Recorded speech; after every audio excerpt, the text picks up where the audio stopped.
Alors, Shalom, aujourd'hui, on va partager sur un sujet qui est très puissant, puisque en fait, je pense que j'ai reçu ça par révélation, par songe, on va dire.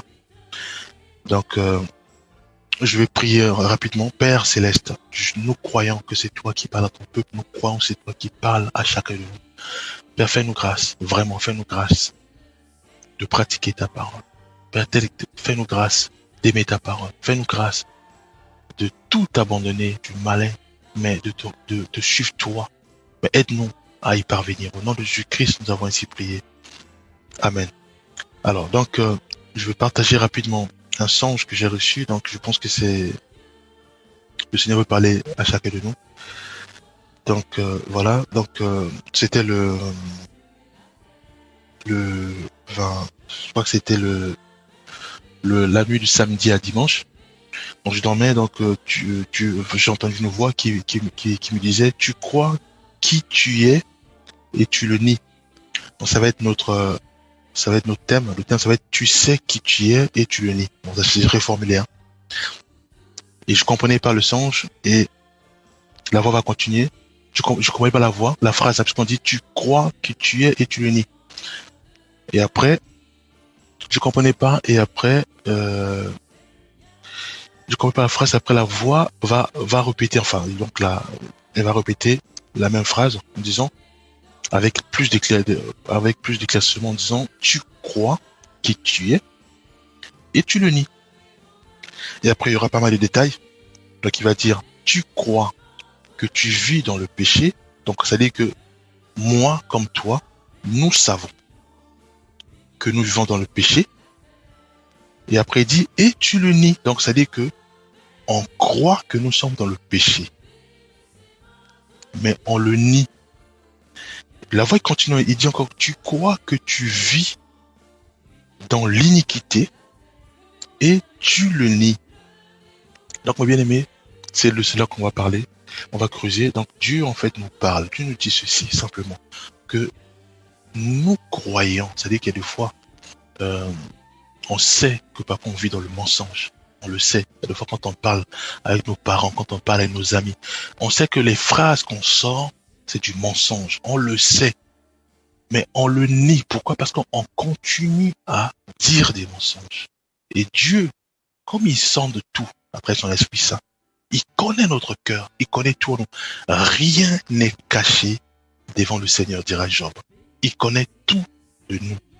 Dieu veut nous ramener à la stature parfaite de Christ. Jésus-Christ n'a jamais dit des mensonges. Jésus-Christ n'a jamais péché par volontairement, non. Donc Jésus-Christ, Dieu veut nous ramener à cette stature. Mais pour y arriver, il y a des petites choses que Dieu souhaite nettoyer dans notre cœur. Moi compris, mes bien-aimés, on est tous concernés. Voilà. Donc Dieu nous dit que nous savons bien, et des fois quand on vole quelque chose, quand on prend quelque chose sans consentement, voilà, c'est ça voler, tu prends quelque chose d'autrui sans consentement. On sait que ce qu'on fait n'est pas bien. On le sait, puisqu'on croit. Dieu il sort des mots, il dit tu crois. Donc tu sais que tu es dans le péché, mais tu le nies. Pourquoi? Parce que tu continues à le faire. Dieu il dit, tu sais que tu vis dans l'iniquité. L'iniquité, c'est quoi? C'est vraiment le péché. C'est-à-dire que l'accumulation de péché, c'est tout ça ce qu'on appelle l'iniquité. Mais bien aimé, pour les sœurs qui sont dans les églises, qui sortent avec les hommes mariés, c'est l'iniquité, ce qu'on appelle, c'est le péché, mes sœurs. Pour les frères, pareil, qui sont dans les églises, qui se dit chrétiens, mais qui sortent avec des femmes mariées, c'est ce qu'on appelle l'iniquité. Mais bien aimé, tu le sais que tu vis dans le péché, puisque tu connais la parole de Dieu. Tu le sais, mais tu nies cela. Donc tu nies cela, mes bien aimés. Dieu nous dit que nous savons que nous sommes dans le péché et nous nions cela. Mes bien aimés, il y a beaucoup d'exemples à prendre. Type, on prend notre exemple. Donc tu sais que tu aimes la bagarre, ou tu aimes les chamailles, tu aimes les disputes, tu aimes des débats va toujours découler aux insultes. Tu le sais. Tu sais que ce que tu vas engager va entraîner des chamailles, va entraîner des bagarres. Tu le sais. Tu sais que ce que tu vas entraîner va pousser les gens à pécher. Tu le sais. Mais tu le nies. Dieu n'aime pas ça. Dieu, il nous rappelle des choses qui sont simples, qui sont dans notre cœur, puisque lui est dans notre cœur, il connaît tout dans notre cœur. Mais il nous demande simplement de prendre conscience de cela, déjà, premièrement. De prendre conscience que il y a des péchés que nous faisons, et des péchés que nous faisons, nous croyons à ces péchés, parce qu'on le sait, on sait qu'on vit dans ce péché. Mais ce qui est étonnant, c'est que on le nie. Donc on continue à le faire. On continue à le faire, mes bien-aimés. Nous allons lire rapidement un verset dans Galates. Donc Galates 5, bon, de toute façon, c'est un verset qu'on connaît tous, hein. Galates 5, où on parle les œuvres de la chair. Alors, donc on va lire Galates 16, verset 16. Je vais lire, hein, que Jésus-Christ sanctifie sa parole. Je dis donc, marchez selon l'esprit et vous n'accomplirez pas les désirs de la chair. Dieu nous dit de marcher selon l'esprit et vous n'accomplirez pas les désirs de la chair. Donc ça, c'est un verset que je donne comme ça, mais après je vais continuer le songe, puisque le songe encore, enfin, il y a une suite, hein. Donc je vais continuer. Car, verset 17, car la chair a des désirs contraires à ceux de l'esprit. Donc on voit bien qu'il y a deux points. Donc il y a le point, il y a l'esprit et il y a la chair. Donc Dieu nous conseille. Il nous oblige pas, parce qu'en fait il y a le libre arbitre. Voilà. Donc Dieu nous conseille de marcher selon l'esprit pour ne pas accomplir les désirs de la chair. Donc on sait bien qu'on a la chair et on a l'esprit. Et après, au verset 17, il nous dit, car la chair a des désirs contraires à ceux de l'esprit. Donc la chair a des désirs contraires à ceux de l'esprit. Mais Dieu nous conseille de suivre plutôt l'esprit et non la chair. Et après il dit, et l'esprit en a de contraires à ceux de la chair. Donc en fait, après il dit, ils sont opposés entre eux, afin que vous ne fassiez point ce que vous voudriez. Donc on sait tous que nous avons fait le choix de suivre Jésus-Christ. Nous appartenons à Jésus-Christ. Alors, mais on a notre chair qui est là, mes bien-aimés. Notre chair qui nous pousse toujours à pécher. Car la parole de Dieu dit, tous sont péchés sans pouvoir la grâce du Seigneur. Jésus-Christ, heureusement qu'il est venu pour nous consoler, pour nous montrer le chemin. Alors, il y a la chair qui est là, qui nous pousse toujours à nous bagarrer, qui nous pousse toujours à nous chamailler, qui nous pousse à voler, qui nous pousse à convoiter, qui nous pousse à séduire, voilà, qui nous pousse toujours à cela. Et Dieu nous conseille plutôt de marcher maintenant selon les désirs de l'esprit, pour ne pas que nous puissions accomplir le désir de la chair, hein, qui est quoi? Qui est l'envie, voilà, toutes sortes que vous connaissez. Donc il y en a plein. Et verset 18, il dit, si vous êtes conduit par l'esprit, vous n'êtes point sous la loi.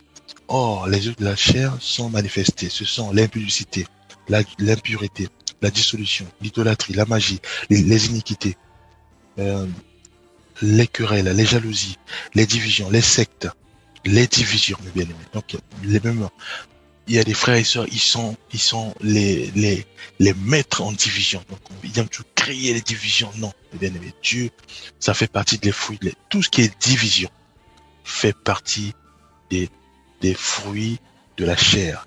Donc, nous devons nous repentir et de ne plus les pratiquer. Alors, il dit l'envie, l'ivrognerie, l'excès des tables et les choses semblables. Donc, il y en a plein. Je vous dis d'avance, comme je l'ai déjà dit, que ceux qui commettent de telles choses n'hériteront point le royaume de Dieu. Voilà. Donc, Dieu nous donne les orientations et il donne aussi les conséquences.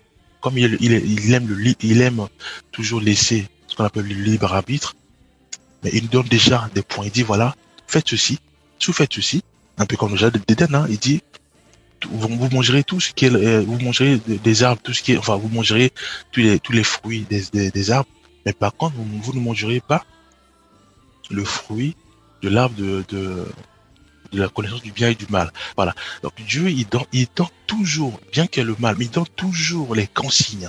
Et il donne même les détails, et il dit même que le jour où vous mangerez, vous mourrez. Donc, il donne les, c'est pareil, mes bien-aimés. Là, pareil, sur Galate, on trouve le même chemin. Dieu, il dit que marchez selon l'esprit, et vous n'accomplirez pas les désirs de la chair. Dieu, il cite quand même les désirs de la chair, où on retrouve les divisions, les chamailles, les querelles, les jalousies et autres. Et après, Dieu donne les mises en garde, comme il a donné aussi à Adam et Ève, en disant que le jour où vous mangerez, vous mourrez. Là, il dit que si vous commettez ce genre d'iniquité, vous ne rentrerez pas le royaume de Dieu. En fait, tout est là. Maintenant, c'est à nous de nous approprier des fruits, euh, des œuvres de l'esprit, les bien-aimés. Et quand on va aller plus loin, c'est là on va nous citer les œuvres de l'esprit, on parle de l'amour, de la bonté, la joie. Donc, ça dit qu'un chrétien doit avoir comme socle les fruits de l'esprit. Donc, c'est quoi l'amour, la joie, la paix, la douceur? On va comme dire ça, c'est un peu plus loin, au verset 22, où il dit, mais le fruit de l'esprit, c'est l'amour, la joie, la paix, la patience, la bonté, la bénignité, la fidélité, la douceur, la tempérance. Voyez-vous? Donc, là, ça, c'est le socle. Le socle de la vie de la vie d'un chrétien ou d'une chrétienne. Ça veut dire quoi? Ça veut dire que moi, avant de parler, je dois avoir comme base, comme socle, la bonté, la douceur. Moi, avant de parler à un ami, je dois avoir comme socle la paix, parce que on dit toujours rechercher la paix avec tous, mes bien-aimés. Moi, avant de faire, si je fais par exemple des affaires avec un frère ou une sœur, je dois avoir comme base, comme socle, la patience. Voilà, quand je fais des requêtes de prière, je dois avoir comme socle la patience. C'est ça, mes bien-aimés. Donc, les fruits de l'esprit doit être le socle d'un chrétien, le socle d'un chrétien. Donc, dans tout ce que nous faisons, nous devons avoir comme socle les fruits de l'esprit. Voyez-vous, mes bien-aimés. Donc, Dieu nous montre deux voies, et il nous dit de choisir la voie de l'esprit. Et il nous cite la voie contraire. Il dit cette voie-là, regardez, pour ne pas faire ce qu'on appelle, pour ne pas visiter ou bien faire, pour être curieux. Je vous cite comme l'autre voie là. C'est quoi? C'est les œuvres de la chair. Donc il y a ça, il y a la division, il y a la haine, il y a la colère, il y a la méchanceté, il y a l'excès des tables, voilà, l'ivrognerie et autres. Mais il dit ne pas suivre cette voie-là. Et après, il nous dit, si on suit cette voie-là, on va pas aller enfin, on va pas garantir notre salut, puisque c'est de cela qu'on parle. Voilà, donc, mes bien-aimés, on va continuer le songe. Donc, quand Dieu m'a détaillé, en fait, cela en disant que non, tu crois que tu es menteur et tu le nies. Tu crois que tu vis dans le péché et tu le nies. Tu crois que tu vis dans l'iniquité et tu le nies. Tu crois, mes bien-aimés, que tu vis dans le péché et tu le nies. Mes bien-aimés, nous croyons que nous vivons dans le péché, mais nous nions, mes bien-aimés. Nous croyons que nous sommes des menteurs, mais nous le nions. Nous croyons que parfois nous mentons à nos époux, nous mentons à nos épouses, mais nous le nions. Pourquoi? Parce que on peut sortir et après on reçoit un coup de fil. Tu es où, ma chérie? Où tu es où? Voilà. Tu es où? On sait, on se retrouve là où ça peut être par exemple chez mes parents. Je dis non, je suis à la maison. Donc on sait qu'on est en train de mentir, mais notre conscience dit qu'on est en train de mentir, mais on nie cela puisqu'on continue à mentir. C'est un peu comme des jeunes. Les jeunes, parfois, des fois, les parents, ils veulent pas qu'ils puissent, par exemple, jouer aux jeux électroniques sur leur téléphone, ou bien ils aiment pas qu'ils puissent rester très tard avec leur téléphone. Alors, le père ou la mère peut appeler le jeune ou une sœur, petit, voilà. Qu'est-ce que tu fais? Donc, la sœur ou le frère, les jeunes, savent bien qu'ils sont sur leur téléphone. Ils disent non, je suis en train de dormir. Donc, nous savons, nous croyons que nous sommes dans le péché. Nous croyons que nous mentons, mais nous nions, en fait, parce que on le nie. On le nie comme ça. Oh, Dieu n'aime pas ça. Voilà. Donc, je veux continuer le songe. Et après, Dieu va me dire que non, tu crois que tu es et tu le nies. Tu crois que tu es menteur et tu le nies. Tu crois que tu vis dans le péché et tu le nies. Tu crois que tu vis dans l'iniquité, tu le nies. Et à ce moment-là, j'ai compris maintenant le sens, j'ai compris maintenant sa phrase. Et après, j'ai répondu, j'ai dit, c'est la folie. J'ai dit, c'est une folie. Et la voix a continué en disant ceci: crois à Jésus-Christ et tu verras, et tu le verras dans ta vie. Crois à ce qu'il a fait et tu le verras s'accomplir dans ta vie et dans ta vie. Mes bien-aimés, on voit le même chemin. Mes bien-aimés, on voit le même chemin. On voit le chemin d'Adam et Ève, où Dieu dit, tu mangeras les fruits de tous les arbres, mais excepté les fruits de l'arbre de la connaissance du bien et du mal. Le jour où tu en mangeras, tu mourras. Donc Dieu, il nous montre tout. Il dit, voilà, il y a ceci-là à manger, mais celui-là ne mange pas parce que tu mangeras, tu mourras. Alors on voit le même chemin dans Galates 5, où Dieu il dit que tu dois, il dit que nous devons, attends, on va lire ça rapidement, mes bien-aimés. C'est le même chemin dans Galates 5 où il dit, or les œuvres de la chair, il dit dans 16, je dis donc, voilà, il dit, je dis donc, marchez selon l'esprit et vous n'accomplirez pas les désirs de la chair. Même chemin. Il dit, marchez selon l'esprit et vous n'accomplirez pas les désirs de la chair. Et après, il dit, car la chair a des désirs contraires. Donc, en fait, il nous montre des détails pour ne pas faire le curieux. Il dit, donc, la chair est comme ceci, est opposée à l'esprit. Et après, il nous détaille les fruits de la chair. Et après, il nous détaille aussi les fruits, les œuvres de les œuvres de la chair et les fruits de l'esprit. Et après, il nous dit ceci, que si nous continuons, si nous faisons les œuvres de la chair, nous n'hériterons pas le royaume de cieux. Voyez-vous? Donc, c'est les mêmes chemins. Et dans le sens de c'est le même chemin. Il dit, tu crois que tu as le péché, mais tu le nies. Tu crois que tu es un menteur, tu le nies. Tu crois que tu es voleur, tu le nies. Tu crois que tu as l'iniquité, tu le nies. Tu vois? Et après, il donne le chemin. Il dit maintenant, le chemin, c'est quoi? Le même chemin, il dit, maintenant, après, il dit, crois à Jésus-Christ et tu le verras dans ta vie. Il dit, crois à ce qu'il a fait et tu le verras s'accomplir dans ta vie. Bien aimé. Vous voyez, on voit encore l'amour de notre Seigneur et Sauveur Jésus-Christ qui continue à enseigner son peuple, qui continue à nous voir être parfaits, qui continue à nous former dans les détails, de manière à ce que nous puissions parvenir à la stature parfaite de Christ. On va lire un verset, donc ça va être Jérémie 29, verset 13. Jérémie 29, verset 13, je vais lire ça. Que Jésus-Christ sanctifie sa parole. Vous me chercherez et vous me trouverez, si vous me cherchez de tout votre cœur. C'est un verset qu'on connaît bien, mais là, je vois que ça devient un puissant verset, en fait. Il dit, vous me chercherez et vous me trouverez, si vous me cherchez de tout votre cœur. Dans le songe, Dieu nous dit que crois à Jésus-Christ. Donc on voit que Dieu aime le mot qui n'est autre que la foi. Puisque depuis le début on parle de croire. Donc Dieu aime la foi. Mais bien aimé, nous devons manifester la foi. Nous devons croire à Jésus-Christ. Nous devons lire ces évangiles. Nous devons lire ceux et celles qui ont annoncé, qui ont parlé de Jésus-Christ, qui l'ont annoncé. Nous devons croire à Jésus-Christ. Nous devons l'approprier. Nous devons penser Jésus-Christ. Nous devons, dans nos cœurs, dans nos pensées, dans nos paroles, nous devons prononcer Jésus-Christ. Nous devons le ruminer à tout moment, lire sa parole. Nous devons croire en lui. Nous devons croire le verset où il dit, si tu aimes ma parole, moi et mon Père, nous viendrons à toi. Il dit, si tu crois à Jésus-Christ et tu le verras dans ta vie. Tu le verras dans ta vie.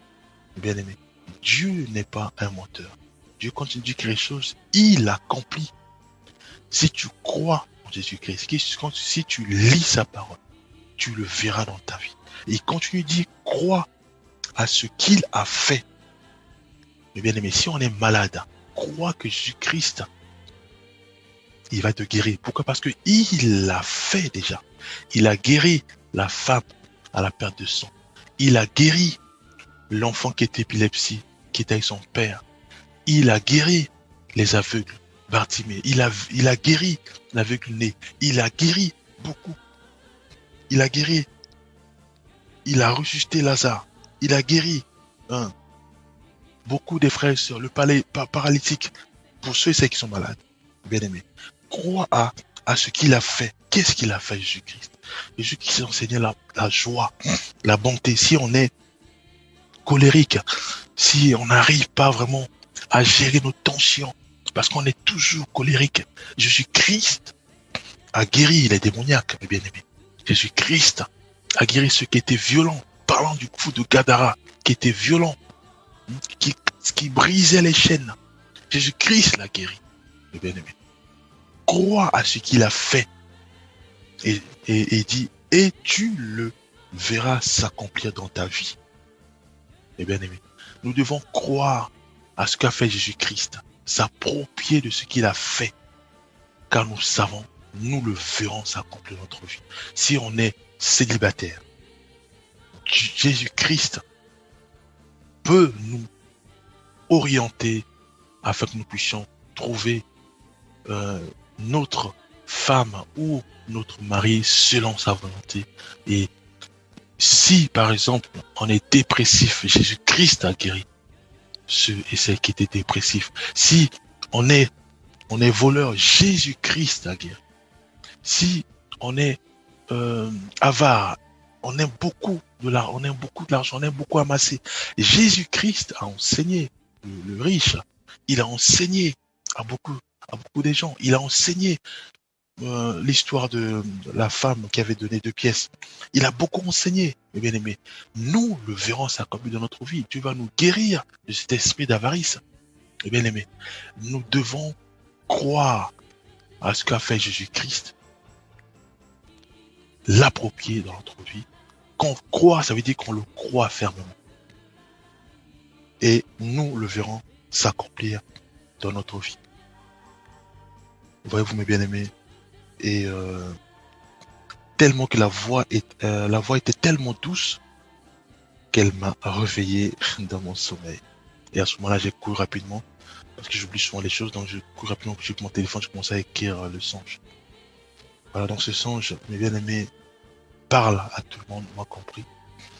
Dieu nous demande simplement de ne plus poser des actes par réflexe, hein, parce qu'en fait, tellement que on est habitué à mentir, tellement qu'on est habitué à demeurer dans l'iniquité, c'est des petites choses que parfois on oublie, mais Dieu veut nous tailler, Dieu veut nous former, Dieu veut nous ramener à la statue parfaite de Christ. Christ n'avait pas des petits péchés que nous appelons les péchés mignons. Christ n'avait pas ça. Si nous aspirons à être comme Jésus-Christ, nous devons bannir tous ces péchés mignons. Ça peut être en notre fils. Le fils peut dire, papa tu es où? Maman tu es où? Tu es dans la chambre? Non, je suis au salon. Oh non, il va comprendre. Non, c'est mes bien-aimés, c'est du mensonge. Parce qu'on croit au mensonge et on le nie. Dieu ne veut pas ça. Et Dieu au contraire veut que nous puissions croire à Jésus-Christ et nous en le voir dans notre vie. Dieu veut que nous puissions croire à ce qu'il a fait. Dans le cas où on est dans les difficultés, on a des requêtes de prière où on prie sans cesse mais rien ne se passe. C'est là. C'est dans ce volet-là que Dieu nous parle. Dieu nous dit de croire à ce qu'il a fait. Jésus-Christ a guéri les démoniaques. Jésus-Christ a guéri ceux et celles qui avaient des problèmes de possession, des problèmes de maladie par sa parole. Je me rappelle encore où le fils, je crois que j'ai déjà parlé de ça, où le fils épilepsie vient avec son père. Les disciples ont prié, rien. Jésus-Christ est venu, il a prié, le fils était guéri. Les disciples ont dit à leur maître, mais comment nous on n'a pas pu délivrer cet enfant? Jésus-Christ dira, il y a des démons où ça sort dans les jeûnes et les prières. Mais bien aimé, les disciples n'ont pas baissé les bras. Ils ont prié. Et nous voyons le jour où Jésus-Christ, les sélections 2 à 2, les envoie. Oh, mes bien aimés, nous voyons les disciples revenir avec des bons témoignages en disant que voilà, même les démons sont sous. Mes bien aimés, Jésus-Christ dira, ne vous réussissez pas, car réussissez plutôt que vos noms sont écrits au ciel. Mes bien aimés, nous devons bannir des petits péchés, les péchés mignons, les petits péchés où nous faisons de façon sciemment dire que non, l'enfant va comprendre, ou non, mon mari va comprendre, ou mon père ou mon frère va comprendre. Voilà. Dieu n'aime pas ça. Dieu veut que nous puissions nettoyer complètement notre cœur de manière à ce que Galates 5, verset 16 jusqu'à 20, je crois, par là, ne puisse pas demeurer dans notre vie. Donc, c'est quoi? C'est les œuvres de la chair. Mais Dieu, au contraire, veut que nous puissions avoir un socle. Le socle, c'est Galates 5, verset 22. Donc, c'est les fruits de l'esprit. Le socle doit être posé dans la vie d'un chrétien. Ça veut dire quoi? Ça veut dire que je dois parler avec mon frère en ayant ce socle de douceur en moi. Si je veux, par exemple, quand je fais une prière, je dois avoir un socle qui est la patience en moi. Si je veux, par exemple, répondre à une personne qui m'a fait du mal, je dois avoir un socle. Le socle, c'est quoi? La paix. La parole dit, rechercher la paix avec tous. Je dois avoir un socle, la douceur, je dois parler avec douceur. Je dois avoir un socle d'amour, je dois parler avec mon ennemi, avec amour. Mes bien-aimés, un chrétien ou une chrétienne doit avoir un socle. Le socle, c'est Galates 5, verset 22. Le socle, c'est les fruits de l'esprit, le fruit de l'esprit. Ce socle-là doit rester en nous, mes bien-aimés. Dans chaque domaine de notre vie, nous devons utiliser ce socle-là, mes bien-aimés. Mon père me parle mal. Avant de lui répliquer, je dois avoir un socle de douceur, un socle de joie, un socle de paix, un socle d'amour, un socle de bonté, mes bien-aimés. C'est de cela, mes frères et sœurs. Si par exemple, on m'a volé, je dois avoir un socle de joie, un socle de douceur, mes bien-aimés. Au contraire, nous ne devons pas avoir le socle de fruits, les œuvres de la chair. Non. Dieu souhaite que nous puissions bannir dans notre vie ce socle de la haine. Ça veut dire quoi? Ça veut dire que si on m'insulte, alors pour répondre à mon frère, j'utilise le socle des fruits des œuvres de la chair, donc je l'insulte aussi.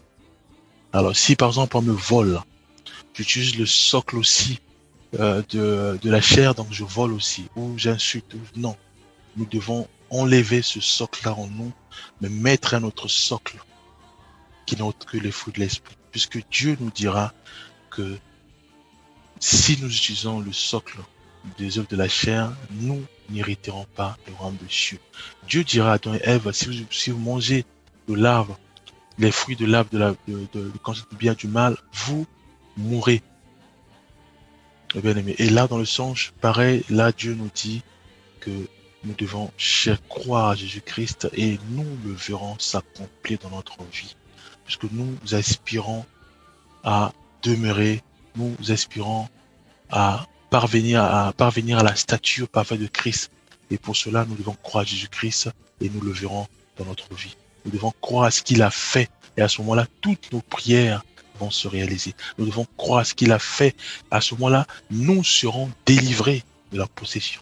Nous serons délivrés de la cigarette. Nous serons délivrés de la haine. Nous serons délivrés de la colère. Nous serons délivrés totalement de l'emprise démoniaque. Mes bien-aimés, soyons bénis. Je vais juste prier, Père Céleste, le Dieu d'Abraham, d'Isaac et de Jacob. Nous reconnaissons que tu nous aimes parce que tu nous parles nuit et jour. Tu nous formes, tu nous tailles.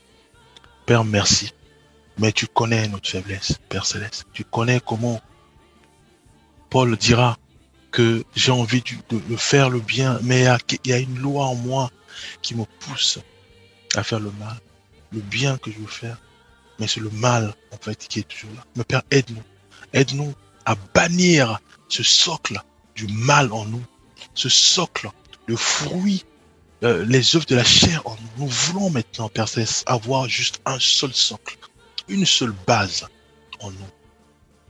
les fruits de l'esprit. Aide-nous, Père Céleste, à croire à Jésus-Christ pour le voir s'accomplir dans notre vie. Père, nous voulons être semblables à Jésus-Christ. Tel est notre désir le plus profond.